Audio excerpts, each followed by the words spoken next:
So just thinking of this week so far,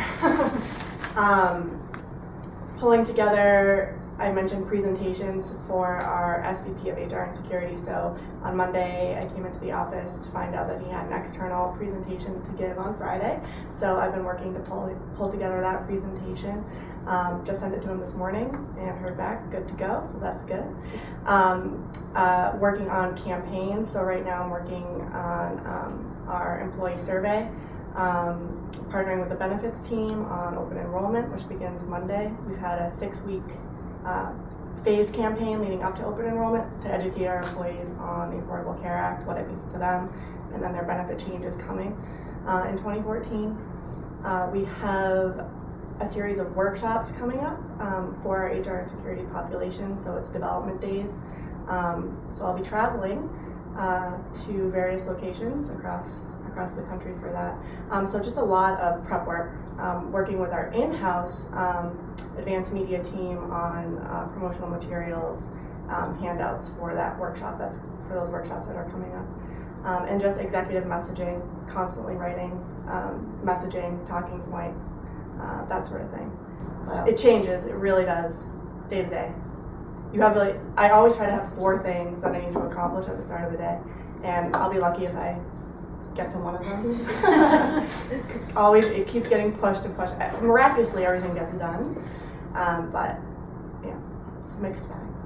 Yeah, I think that's something in PR as well. I mean, you go into the week with this to-do list, and then inevitably you get calls from reporters that you have to answer. They want to speak with the president, so you're putting together briefing documents with answers to the questions that you think he's going to be asked.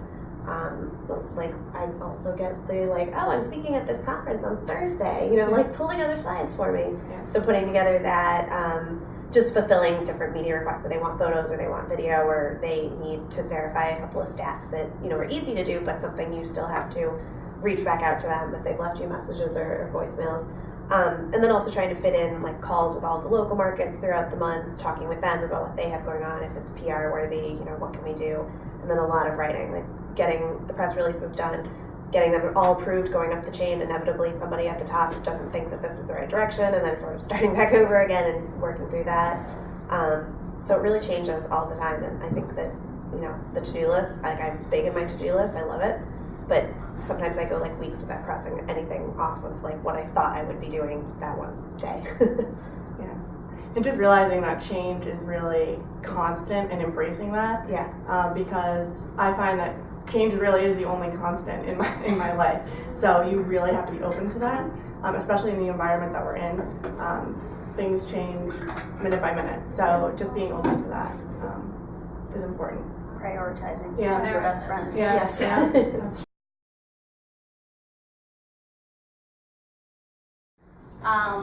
I loved starting my PR career at an agency. I wasn't sure what type of PR I wanted to go into, and I feel like working at the agency, having a variety of clients for both long-term and short-term time, kind of let me dabble in different areas. I now focus on security PR. If you had told me that in 2008 that would be where I would lead my career, I would have laughed at you. But it actually turned out to be an area that I love, and it's really interesting, constantly changing. But while at the agency, I got to work with healthcare clients, with other technology clients, with some consumer clients, so really got to try different areas and reach out to different reporters, pitch different angles, and I felt like it was a good start.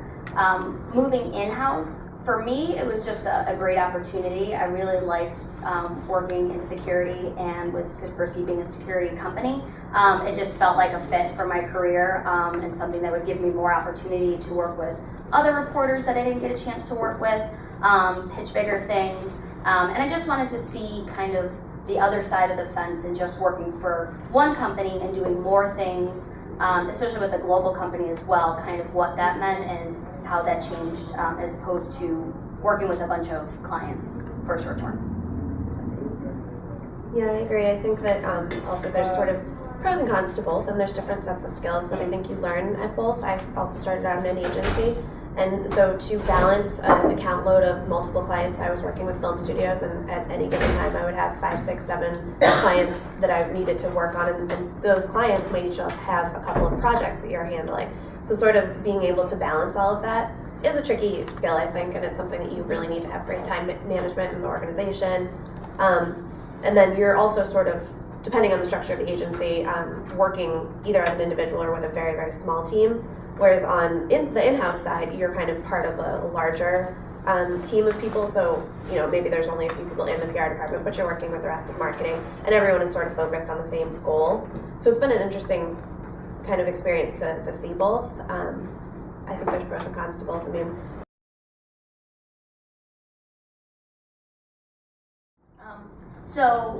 on a daily basis, we're reaching out to reporters, whether if it's a pitch, via email, or giving them a call. I think the variety of reasons to reach out to them is varied. Sometimes it's with news from the company, so if it's an announcement you're putting out through a press release. For my side, if it's we have new research from our research team, I may be reaching out saying, hey, we have this research, would you like to cover it? I also think if a reporter is always writing about a certain topic and you have an expert or a product that can kind of speak to that topic, you may reach out with that angle. Editorial calendars are also a great way to kind of reach out to reporters. So you may be contacting them saying, I see you're writing this for December issue, like, would you like to, kind of include my company? Or just checking in with them. I have relationships with reporters where it's pretty casual and I can just call them up and just say, hey, what are you working on? Can we help you? Down the road type of thing. So I think it varies, but it's definitely a daily, thing on my to-do list is to reach out.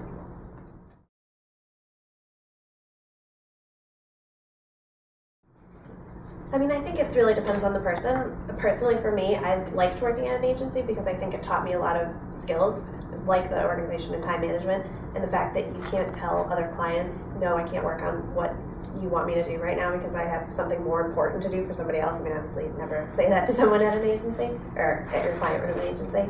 But I think if you can sort of figure out a way to learn some of those skills, then it's not a bad thing to be in-house. I mean, it's great. I love now working in-house.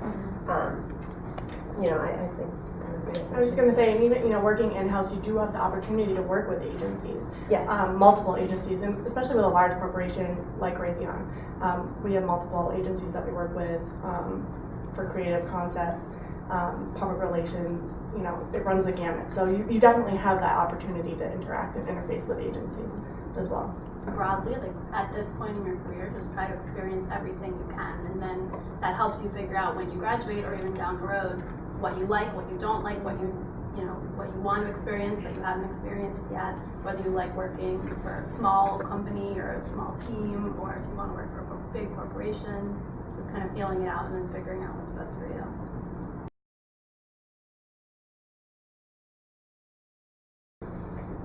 It was very unpredictable, which was kind of fun sometimes, because you never, at least in my industry, I never knew what would happen. And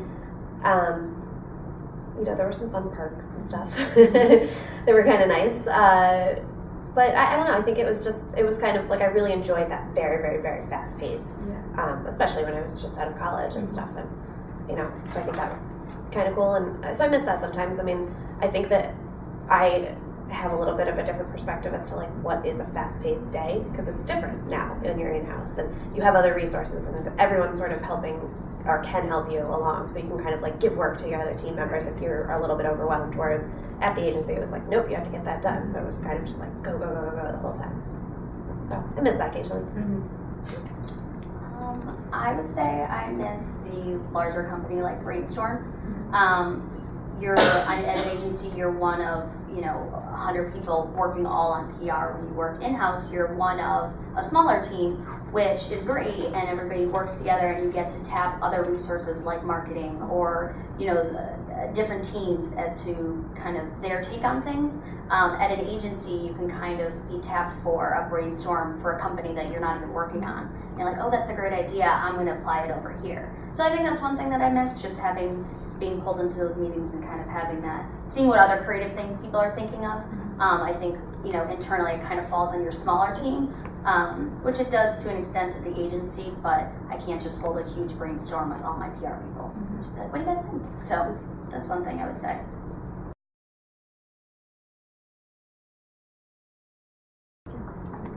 Well, I didn't even know I wanted to do PR until I took the co-op because it sounded like an awesome co-op. So I was like, all right, I will try that. So I learned pretty much everything on my co-op. And then from that first co-op, I then came back to Northeastern and then actually started taking PR classes because I went into the co-op with no PR background. I often joke that I think I got the job because I was a Red Sox fan, and the guy who interviewed me was a huge Red Sox fan, and I happened to mention that like my dad had season tickets, and I think he thought that I was going to take him to all these games if he hired me. So that was how I got into the industry. But I loved it. I loved everything about it, and so. But it was mostly, that first co-op was just kind of learning on the job, and then coming back here and taking some of the great PR classes that are offered here. But it is a lot about, I think, on-the-job training because everything is slightly different, but you do utilize, I think, a lot of the skills in classes. And, as far as what I learned at Northeastern or what I now incorporate in my day-to-day at Raytheon, don't underestimate the power of good writing and good presentation skills. It is fundamental and it is required. And to be a good communicator, you have to have influential communication. You have to be able to persuade. And so just don't underestimate the power of the good writing and the good public speaking. It can really take you, far. I definitely agree with the writing piece, and to add to that, I'd probably say the people that you meet, stay connected with them. I know that not when I graduated, but when I graduated, I worked for this company called World Congress, and then when I wanted to leave there, I reached back out to some of my contacts from my co-ops and said, positions, and it's just kind of a place to start when you're looking for a job, someone to reach out to, and if they don't know someone, they might know someone that has an opening, or just kind of making those connections and keeping them, I think is huge. And for me personally, my co-ops kind of helped me figure out what I wanted to do. So when I came here, I had no idea. I said, I like to write, I'll study communications, and then my first co-op was at ESPN Radio because I was like, I like the Red Sox, I like the Patriots, sure. And then I worked at a startup website doing social media and online marketing. I also worked at Shift Communications doing PR and realized I don't like PR and I don't want to do that. And that's something that I figured out, when I was 19 instead of some people that are in it now and realizing that it might not be for them. So kind of just getting that out of the way and figuring out what you like, what you don't like, where you want to be, what parts of communications you like and don't like, I think was really helpful. So when I graduated, I knew I had a set path instead of a lot of my friends who graduated college and were like, so now what? I agree with Shay. When I started my co-ops, I didn't know where I wanted to go with PR. I did one at an agency and then I did one for a nonprofit. And both were very different. And it kind of helped me decide when I graduated which way I wanted to take my career. And I also think just working in a business, you kind of get the feel for what type of business you want to work for. A lot of people love larger corporations. I now work for a global company, which definitely has a lot of perks, but I also started at a smaller business, which that also has perks too. So it kind of, through my co-ops and also through my career, you kind of see where do you fit best, what kind of office do you work in, what type of team setting. I think co-op kind of gives you that opportunity to kind of figure it out and just decide.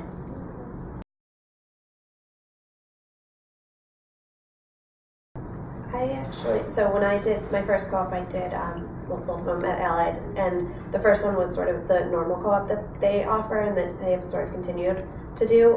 My second one, I went back to the VP of the company who oversaw the publicity and promotions department and said, I'd love to work here again. This is a place that I would like to see my career at someday, but I don't want to do the same thing again. So my second co-op was very different. They ended up creating a position, it was like a junior publicist level type position that they didn't have at that point. So they kind of said okay, we'll give you this position, we'll see how it works for 6 months. If it's something that the company likes, then we'll hire a college grad to sort of fill that position afterwards.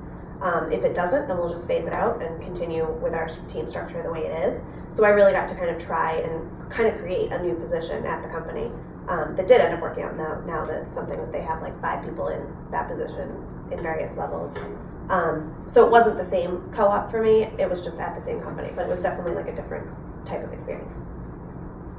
And same for me, my co-op rotations, while they were all within Raytheon, they were all very different. So I did 2 co-op rotations within Raytheon and then stayed on part-time. The first was, I was the first communications co-op they had at Raytheon, so really kind of setting the standard and paving the way in that regard. And then my second co-op rotation was actually in partnership with the Northeastern University campus team. So I was coming on campus with university programs and helping recruit for the incoming classes of co-op students. And then really, I mean, I have no regrets. It helped to build my network in getting my foot in the door for their leadership development program in communications. And then the rotations continued. So as I mentioned earlier, I had 3 8-month LDP rotations, and none of them were the same. So while you're in the same company, your experiences are very different. And now what I'm doing is totally different than what I was doing on any of the other rotations. So there's just a lot of opportunity within large corporations. Thank you. Lucy, could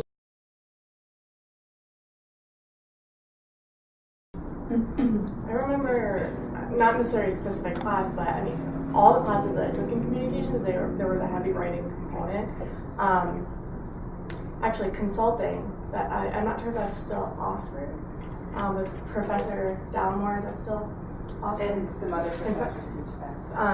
But that class stands out as, it was intense writing, and if you have the opportunity to take that, I would highly recommend it. So that stands out in my mind. And then just the public speaking I mentioned earlier, majority of my classes involve that as well. So, you know, if public speaking is something that you don't like to do, embrace the classes that force you to do it, because that's the only way you're really going to grow. And I still get uncomfortable speaking in public. It's not something, and just because you're in communications, people oftentimes assume, oh, you love to public speak and you're excellent at public speaking. It's not something that, it makes me uncomfortable, and I'm still growing in that area, but definitely embrace those opportunities, because that's really how you develop. I took an organizational communications class that I remember was really informative, especially I've used a lot of what I remember from it in like the crisis communication situation where like something comes up. I remember that was, I really enjoyed that class. I don't remember who the professor was either. We won't call it, don't worry.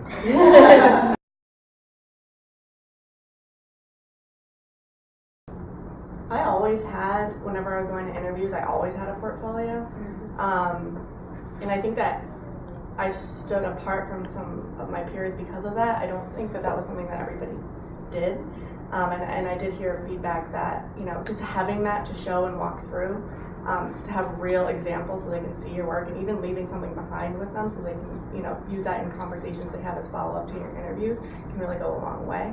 So I always had a portfolio of my work, and that can include samples from your schoolwork.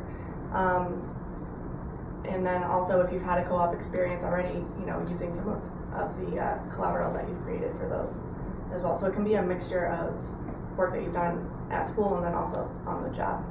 Yeah, I agree. I love when interns bring samples because I want them to be able to write and help us with either blog posts or, first drafts of press releases or pitches.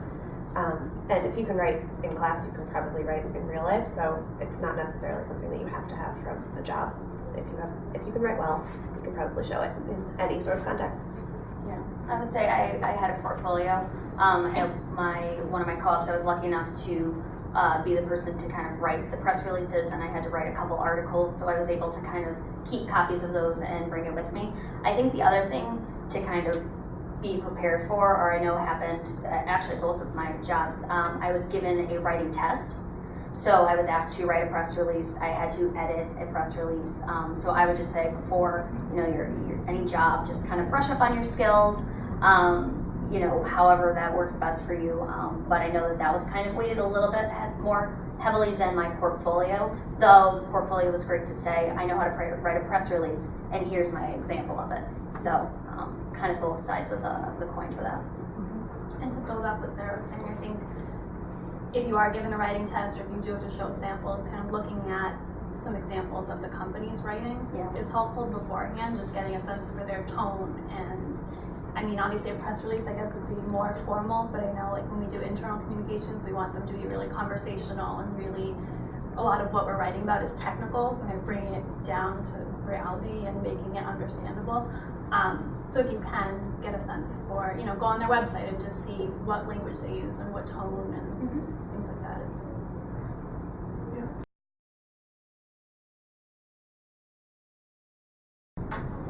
I get a lot of calls.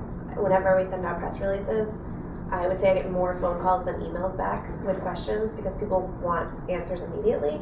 A lot of times it's sort of breaking news, so they're trying to get that info as soon as possible and they don't want to wait for that exchange between the email. So I get a lot of calls, and it can be a little intimidating because, you know, you're hoping that you are able to answer their questions. But I think it's something that, you know, you get used to, and you have to be okay with saying, like, I don't have that information in front of me, I'm happy to get it for you, and then be able to go and get it. And but, you know, like in PR, you're never off the record, so you don't want to also just be spewing out things that may or may not be correct. Right. But I do a lot, and I also, kind of vice versa, I will reach out to members of the media. If I haven't heard back from them, I'm just going to pick up the phone and make sure that they got my press release. Or, because again, I'm looking for something sort of instant that I don't want to wait for or follow up or, you know, hope that it didn't go into their spam filter. In my role now, I don't use the phone much, but before this, I was a conference producer. And I remember when I started, we had to cold call people to invite them to speak or to get them to talk about emerging trends in the industry and things like that. And I was terrified because it is intimidating. But I think it is definitely a huge kind of leg up. And I think it's just easier to kind of form relationships over the phone versus over email. And sometimes it's just easier to get things done versus going back and forth on email. And, you know, something can kind of be misconstrued in an email versus when you're over the phone, it's just, you know, okay, let's just talk this out and that'll be it.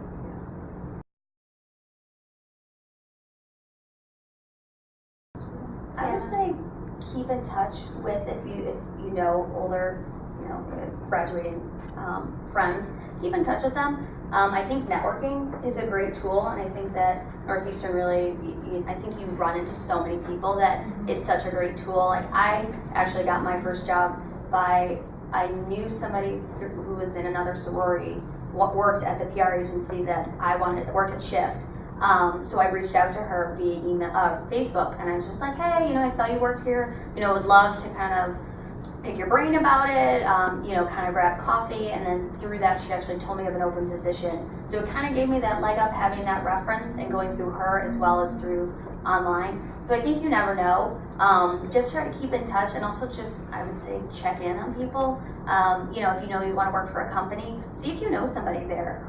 You know, it never hurts. I've gotten, you know, people have reached out, and I don't think anybody ever minds when they're like, I saw you work there and I would love to talk to you about your job. And, you know, I think everybody's always willing to, so I definitely say try to network as much as you can. Yeah, I think communications, PR, I know, is a big industry. There's lots going on, but everybody knows everybody. Yeah. You inevitably run into the same people over and over and over again, so. Even like the connections of the four of us Yeah. through communications. No, it's true. It's a small world. Yeah. But definitely get involved on campus. I was really involved in the Northeastern University Student Alumni Association, and through that network that I built with my peers, but then also the alumni that I met as a part of that opportunity. So, and just maintaining those connections, it's really important to maintain good connections with people. It can be challenging at times, right? We're all so busy, but just shooting an email or picking up the phone, or even meeting face to face. I think that, you know, we're in such a virtual world these days that meeting people face to face or writing a handwritten note, I mean, just little things can really go a long way when it comes to maintaining your networks. So. And I think what you do in the student groups can actually be used on your resume, so don't underestimate that. I was in colleges against cancer when I was here, and I was the event coordinator, so I put that on my resume because I was doing a lot of the things that I do now. So it is, you know, it can be translated that way. Yeah, even if you, so obviously with the co-op, if you have the opportunity to do a work study, that, you know, try to pick one that maybe you could also use on your resume. I know I put my work study on there. I worked at a daycare, but there were things about managing 2-year-olds that translated well onto a resume. You know, so you never know. So just, I would say, keep every opportunity in mind for how you can use it as a tool on your resume or just even in conversation, you know, when you're in the job search.